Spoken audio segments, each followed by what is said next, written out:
بسم اللہ الرحمن الرحیم۔ السلام علیکم عزیز طلباء۔ ابھی ہم اسلامیات کا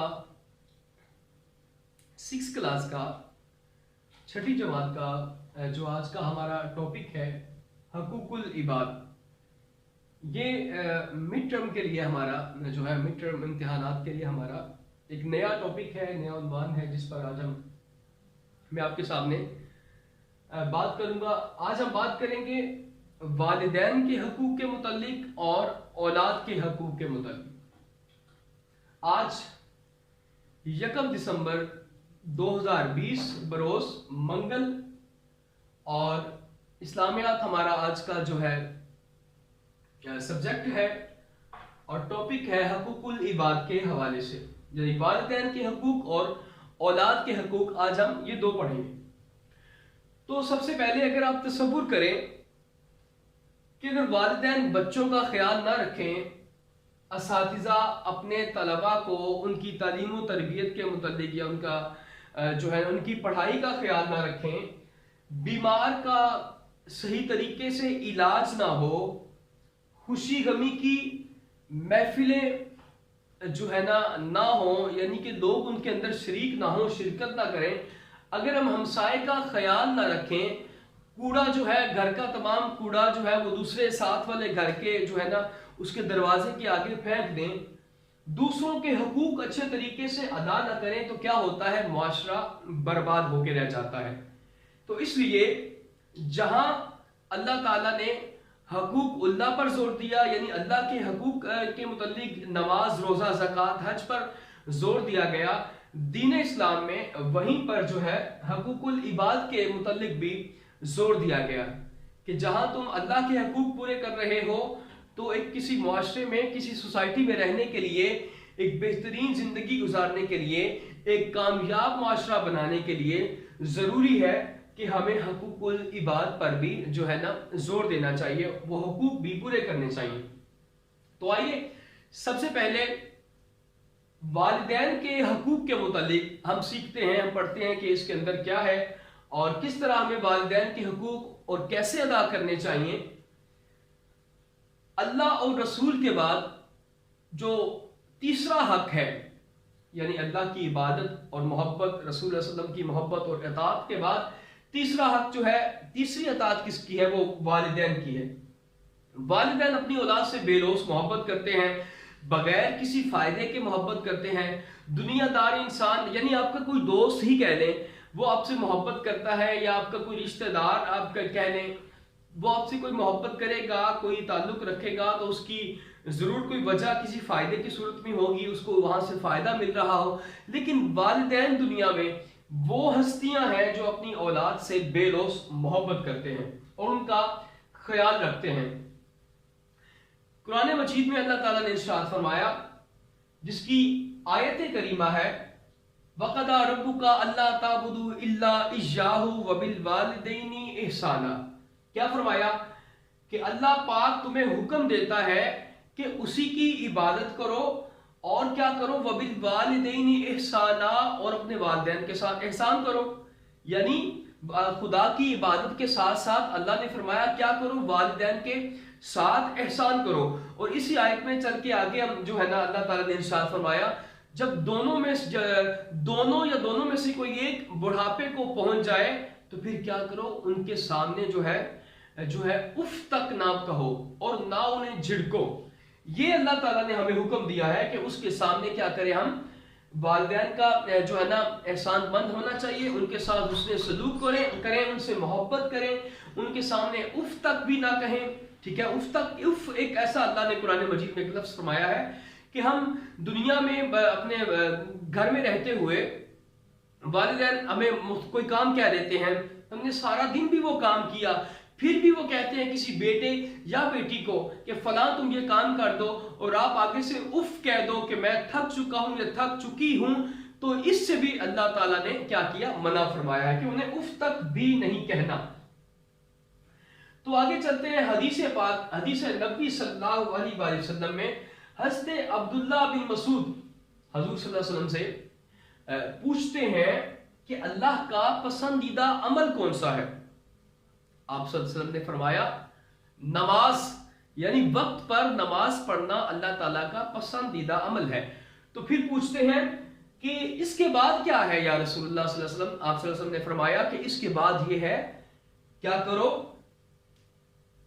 اپنے جو ہے نا والد ہے، آپ کا جو باپ ہے، اس کا کیا کرو، اس کے ساتھ نیکی کرو، والدین کے ساتھ نیکی کرو. پہلا کیا ہے کہ تم وقت پر نماز پڑھو، اللہ کا پسندیدہ عمل ہے. اور دوسرا پسندیدہ عمل کیا ہے؟ والدین کے ساتھ حسن سلوک کرو، ان کے ساتھ جو ہے نا نیکی کرو. اسی طرح ایک صحابی حضور صلی اللہ علیہ وسلم کے پاس آ کے کہتا ہے یا رسول اللہ مجھ پر سب سے زیادہ حق کس کا ہے؟ آپ صلی اللہ علیہ وسلم نے فرمایا تمہاری ماں کا. پھر پوچھتا ہے یا رسول اللہ صلی اللہ علیہ وسلم مجھ پر سب سے زیادہ حق کس کا ہے؟ تو آپ صلی اللہ علیہ وسلم نے فرمایا تمہاری ماں کا. پھر پوچھا، تیسری بار پوچھا کہ کس کا سب سے زیادہ حق ہے؟ آپ صلی اللہ علیہ وسلم نے پھر فرمایا تمہاری ماں کا. چوتھی بار پوچھتا ہے کہ یا رسول اللہ مجھ پر سب سے زیادہ حق کس کا ہے؟ تو آپ صلی اللہ علیہ وسلم نے فرمایا کہ تمہارے باپ کا. تو اس طرح اگر آپ دیکھا جائے والدین نہ صرف جو ہے نا مسلم بلکہ غیر مسلم والدین بھی ہوں تو بھی ان کی عقیدت، ان سے محبت، ان کا حکم بجا لانا، ٹھیک ہے، وہ کیا ہم پر لازم ہے. بجائے اس کے تب حکم نہ مانا جائے جب وہ ہمیں اللہ کے راستے سے روکیں، اللہ کے ساتھ کسی کو شریک ٹھہرانے میں ہمیں کوئی حکم دیں تو ہمیں نہیں کرنا چاہیے ایسا.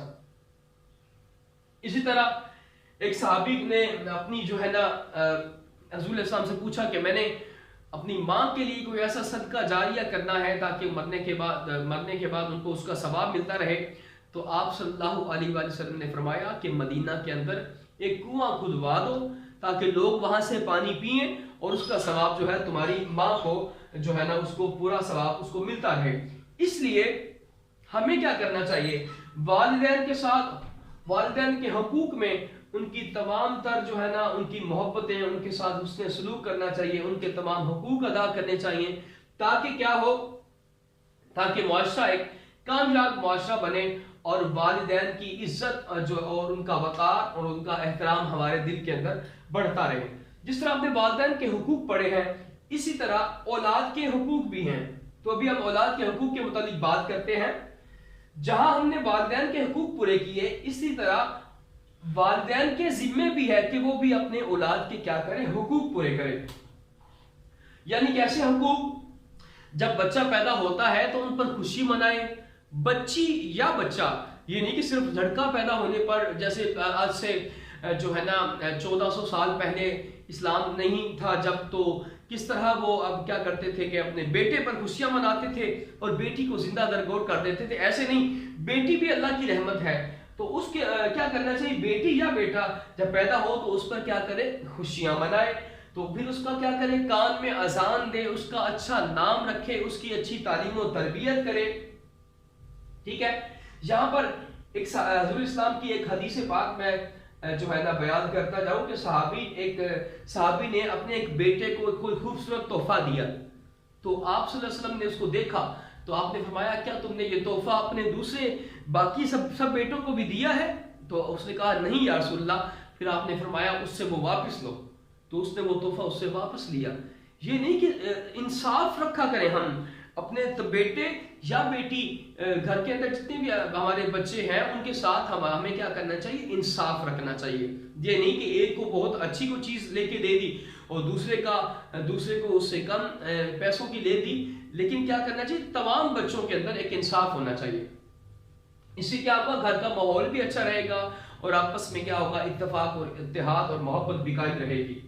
تو آپ صلی اللہ علیہ وسلم نے اسے منع فرمایا، یعنی بیٹوں اور بیٹیوں کے ساتھ کیا کرنا چاہیے؟ یکساں سلوک کرنا چاہیے. اس کے بعد اسلام سے قبل آپ دیکھیں کہ کس طرح اولاد کے ساتھ جو ہے نا ناروا سلوک رکھا جاتا تھا، خصوصاً بیٹیوں کے ساتھ. ان کو بیٹیاں زندہ درگور کر دی جاتی تھیں. تو اولاد کی تعلیم و تربیت پر کوئی جو ہے نا خاص خیال نہیں رکھا جاتا تھا.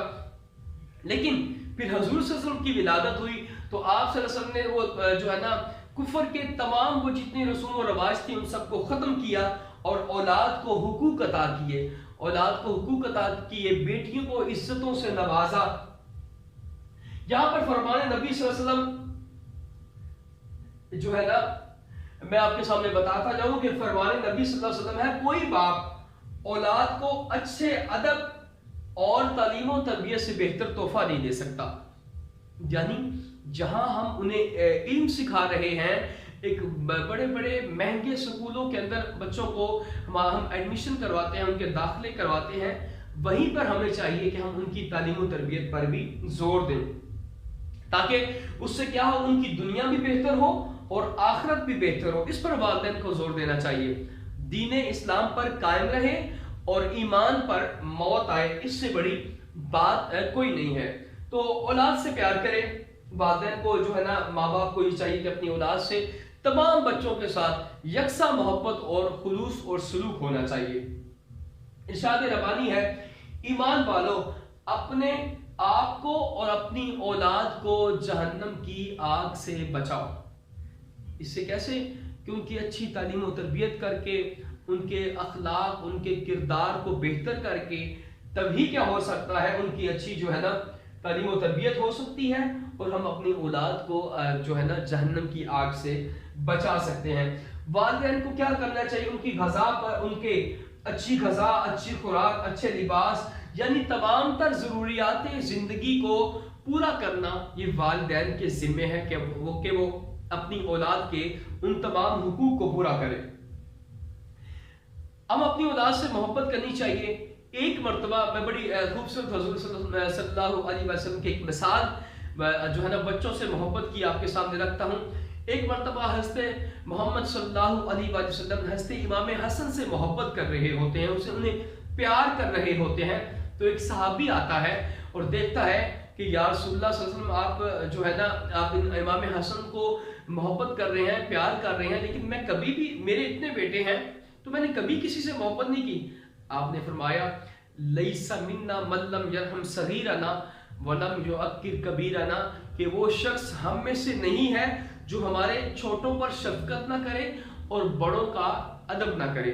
اس لیے ہمیں اپنے بچوں سے محبت کرنی چاہیے۔ جو ہمارے چھوٹوں پر شفقت نہیں کرتا، بچوں سے محبت نہیں کرتا، آپ صلی اللہ علیہ وسلم نے فرمایا وہ ہم میں سے نہیں ہے۔ اس کے بعد جب اولاد بڑی ہو جائے، ان کی اچھی جگہ ان کی شادی کرنا، ان کی رضامندی کو بھی دیکھ کر ان کی جو ہے نا شادی کرنا، باہم مشورے کے ساتھ شادی کرنا۔ اس سے کیا ہوتا ہے، اس سے آنے والی جو زندگی ہوتی ہے بچوں کی، اس کو کیا ہوتا ہے، اس کے اندر ایک اطمینان اور سکون ہوتا ہے۔ حضور اسلام نے فرمایا جب لڑکی کا اچھا رشتہ مل جائے تو شادی کرنے میں دیر نہیں کرنی چاہیے۔ یعنی اولاد کے تمام تر حقوق، ان کے بچپن سے لے کر جب بچہ پیدا ہوتا ہے تب سے لے کر ان کی جو ہے نا بچپن، لڑکپن، جوانی، ٹھیک ہے، اور شادی تک تمام تر کے حقوق جو ہے نا والدین کو پورے کرنے چاہیے۔ تو عزیز طلبہ، ہمارا آج کا یہ سبق حقوق العباد کے حوالے سے، جن میں سے آج ہم نے 2 حقوق پڑھے، جو کہ والدین کے حقوق اور دوسرا اولاد کے حقوق۔ یہ دونوں حقوق اگر ہم اس کو پورا کرتے ہیں اچھے طریقے سے، تو ہمارا معاشرہ، ہمارا جو ہے نا گھر، ہماری سوسائٹی ایک کامیاب سوسائٹی بنے گی، کامیاب معاشرہ اس سے تعمیر ہوگا، آپس میں اتفاق، اتحاد اور محبت قائم ہوگا۔ اس لیے ہمیں حقوق اللہ کے ساتھ حقوق العباد پر بھی زور دینا چاہیے۔ تو عزیز طلبہ، ہمارا آج کا یہ سبق یہاں پر ختم ہوتا ہے۔ آپ یہ دونوں حقوق یاد کریں گے اچھے طریقے سے، جس طرح میں نے آپ کو بتایا۔ انہی پوائنٹس پر آپ جو ہے نا اپنا ایک بہترین سوال جو ہے لکھ سکتے ہیں، اور اس سے آپ کو بہتر جو ہے نمبر بھی ملیں گے۔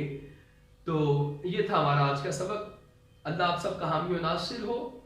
بہت شکریہ۔